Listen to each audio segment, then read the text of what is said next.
So what drew you to the character of Blythe Remington? It was really what drew me to the overall script. I've been a horror fan my entire life, and I love zombie flicks, you know. Grew up with Dawn of the Dead, Night, all those great films by Romero. And truthfully, when I read the script, I realized, wow, this storyline is unique. It's a wonderful new variation on the theme, all right? That mixture of Italiano spaghetti western and zombie gut munching. The white hat, the Blythe wore.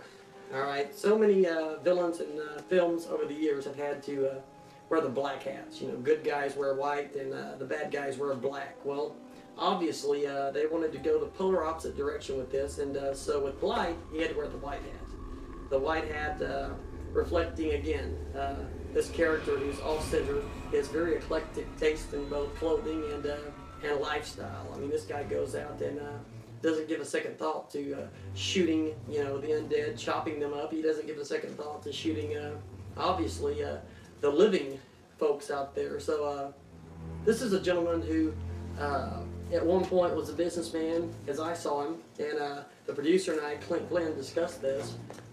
He once had a career, sort of a career in corporate America, like you and all. And basically, he came home one day and found that his, and this is a spoiler, by the way, so don't watch or listen if you hadn't watched the film yet, okay? But ultimately, he came home and found that his wife was dead. She had been killed by his daughter, who had been infected with the virus, and the daughter was munching on mommy. And so Blythe had to then kill his own daughter because his own daughter was going to start chewing him up. So at that point, Blythe went a bit off. Like, what the hell is this? Creation. Zombies are getting harder and harder to find. Gerald Nott did his cameo as the zombie that I was slicing up.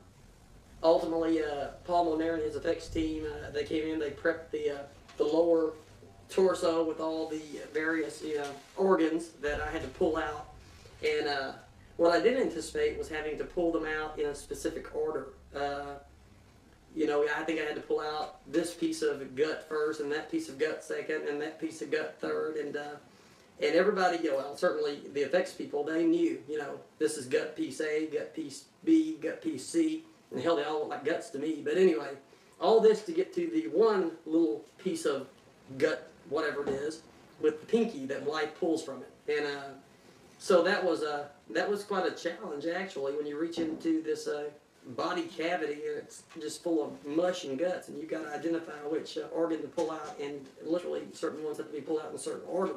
But and Gerald Nott is on the table, and he shaved his head for the sequence, and that took me aback, I'll tell you. You know, Gerald actually had hair until he came to Texas, so here we got this, our director, who is now a bald zombie, all right? And also there is a young lady, an effects artist, below the table operating Gerald's zombie legs. Actually, his torso is down in the table, and from the chest down, it's a zombie body with zombie legs, prosthetic, and the legs are kicking if you see it in the film.